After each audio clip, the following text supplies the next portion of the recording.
It's Pete from Cheap Homesteading, and today we're in the garage and I am going to get my friend's Stihl MS-180C up and running. I'll give you a little bit of backstory. I already took the carburetor off this thing and I cleaned it out with carb cleaner, and I could not get it to run properly. The one thing about these chainsaws is they have a one adjustment screw, and they're very hard to clean because the high and low jets and everything are kind of you can't adjust them. And when you go to clean them, there's a bunch of little plugs that you really just can't get behind properly. So I'm thinking that's what the problem was. So I went on Amazon and I bought one of the carburetors for it. These Chinese carburetors I've had great success with, so I'm pretty confident that it's going to work good. So we're going to install it and see if we can get it up and running. First thing, we're going to take the air filter. You got to put your choke lever down, lift that out.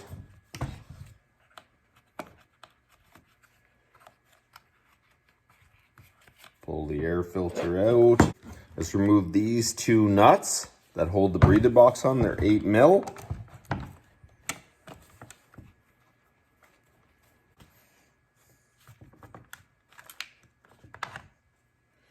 Okay, so you lift that out. I just dropped the nut. There you go. So we're down to the carburetor already. Pop the choke lever out of this notch and slide it. And then you look, there's a wire in here that goes to the linkage. Oop. And put that over there. Then this is out of the way.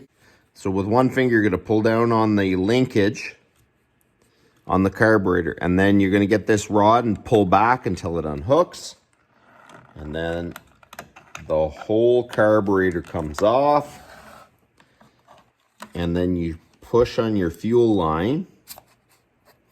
So you push on your fuel line and then pop that off.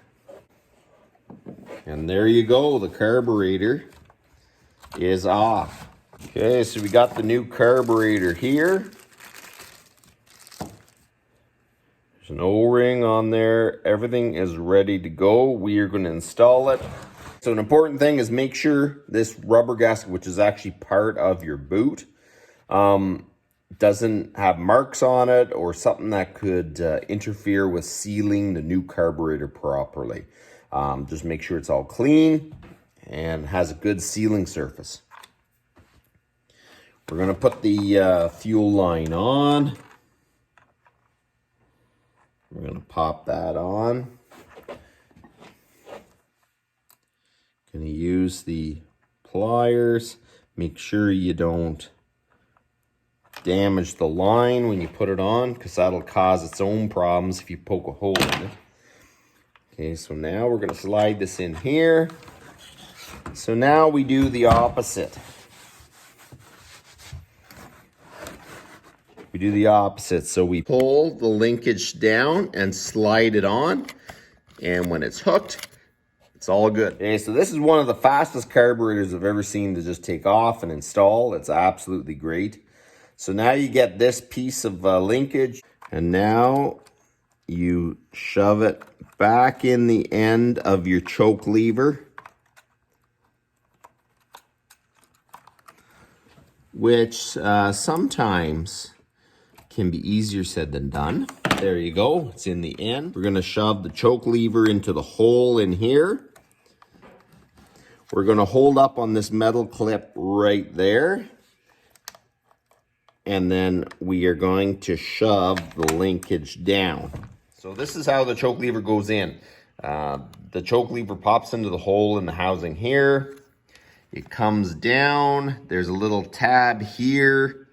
And there's a little plastic lobe. So the lever's plastic lobe has to go underneath that, and then it pops into the tab. There you go. Okay, so now it is in there. We clean off the air filter. We're gonna pop that on.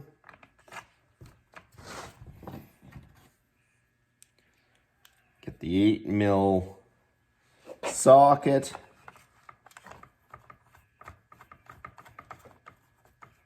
Tighten them up till they're just snug, like just barely. Put the other nut on.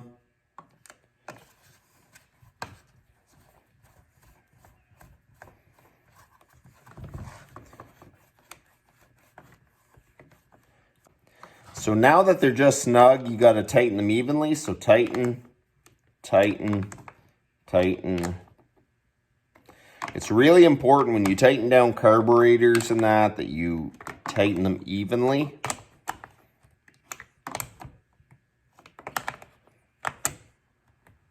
There we go. The carburetor is installed. Get the nice new air filter. Pop that in place. I think what I'm going to do is we are just going to throw the cover back in. And we're going to tighten this up. And we're going to see if this thing starts.